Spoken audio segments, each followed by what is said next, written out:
ನಮಸ್ಕಾರ ತುಲಾರಾಶಿಯವರೇ. ಈ ವಾರ ನಿಮ್ಮ ಪಾಲಿಗೆ ಅದ್ಭುತವಾದ ಶಕ್ತಿ ಮತ್ತು ಜೀವನದಲ್ಲಿ ಸರಿಯಾದ ಸಮತೋಲನವನ್ನು ತರಲಿದೆ. ನಿಮ್ಮ 7ನೇ ಮನೆಯಲ್ಲಿ ಸೂರ್ಯನು ಬಲಿಷ್ಠನಾಗಿರುವುದರಿಂದ ನಿಮ್ಮ ಆತ್ಮವಿಶ್ವಾಸವು ಗಗನಕ್ಕೇರಲಿದೆ.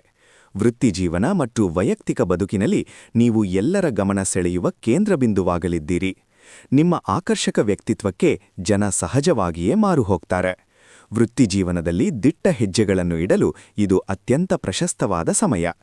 ಮಂಗಳ ಮತ್ತು ಶನಿ ನಿಮ್ಮ 6ನೇ ಮನೆಯಲ್ಲಿ ಸಂಚರಿಸುತ್ತಿರುವುದರಿಂದ ಬಾಕಿ ಉಳಿದಿರುವ ಕಠಿಣ ಕೆಲಸಗಳನ್ನು ಪೂರ್ಣಗೊಳಿಸಲು ನಿಮಗೆ ಬೇಕಾದ ಅಪಾರ ಶಕ್ತಿ ಮತ್ತು ತಾಳ್ಮೆ ಸಿಗಲಿದೆ.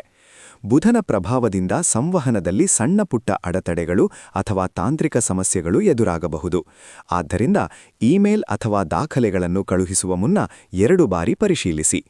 ಅದೃಷ್ಟವಶಾತ್ 9ನೇ ಮನೆಯಲ್ಲಿರುವ ಗುರುವು ನಿಮಗೆ ದೈವಿಕ ಕೃಪೆಯನ್ನು ತರಲಿದ್ದು, ಹಿರಿಯರ ಮಾರ್ಗದರ್ಶನ ಪಡೆಯಲು ಅಥವಾ ಹೊಸ ವಿಷಯಗಳನ್ನು ಕಲಿಯಲು ಇದು ಉತ್ತಮ ಸಮಯ. ನಿಮ್ಮ ಶಿಸ್ತುಬದ್ಧ ಪ್ರಯತ್ನಕ್ಕೆ ಈಗ ಫಲ ಸಿಗಲಾರಂಭಿಸುತ್ತದೆ. ವೈಯಕ್ತಿಕ ಜೀವನದಲ್ಲಿ ಸೂರ್ಯ ಮತ್ತು ಶುಕ್ರನ ಶುಭ ಪ್ರಭಾವದಿಂದ ನಿಮ್ಮ ಸಂಬಂಧಗಳಲ್ಲಿ ಮಧುರತೆ ಮತ್ತು ಸಾಮರಸ್ಯ ಹೆಚ್ಚಲಿದೆ.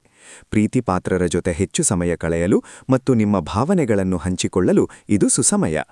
ಆದರೆ ಇತರರ ಅಗತ್ಯಗಳಿಗೆ ಸ್ಪಂದಿಸುವಾಗ ನಿಮ್ಮ ಸ್ವಂತ ಸಂತೋಷವನ್ನು ನಿರ್ಲಕ್ಷಿಸಬೇಡಿ. ಏನಾದರೂ ಮನಸ್ತಾಪಗಳಿದ್ದರೆ ವಾರದ ಮಧ್ಯಭಾಗದಲ್ಲಿ ಮುಕ್ತವಾಗಿ ಮಾತನಾಡಿ ಬಗೆಹರಿಸಿಕೊಳ್ಳಿ. ಆರೋಗ್ಯದ ದೃಷ್ಟಿಯಿಂದ ನಿಮ್ಮ ದಿನಚರ್ಯೆಯ ಬಗ್ಗೆ ಸ್ವಲ್ಪ ಹೆಚ್ಚಿನ ಗಮನವಿರಲಿ. ಕೆಲಸದ ಒತ್ತಡದಿಂದ ಮಾನಸಿಕ ಸುಸ್ತು ಎನಿಸಬಹುದು.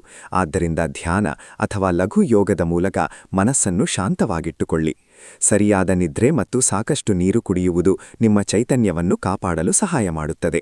ಈ ವಾರ ನಿಮ್ಮ ಅಂತಃಪ್ರಜ್ಞೆಯನ್ನು ನಂಬಿ ಧೈರ್ಯದಿಂದ ಮುನ್ನಡೆಯಿರಿ. ನಿಮ್ಮ ನೈಸರ್ಗಿಕ ಆಕರ್ಷಣೆಯೇ ನಿಮ್ಮ ಯಶಸ್ಸಿನ ಹಾದಿಯನ್ನು ಸುಗಮಗೊಳಿಸುತ್ತದೆ. ಈ ವಾರ ನಿಮಗೆ ಶುಭವಾಗಲಿ.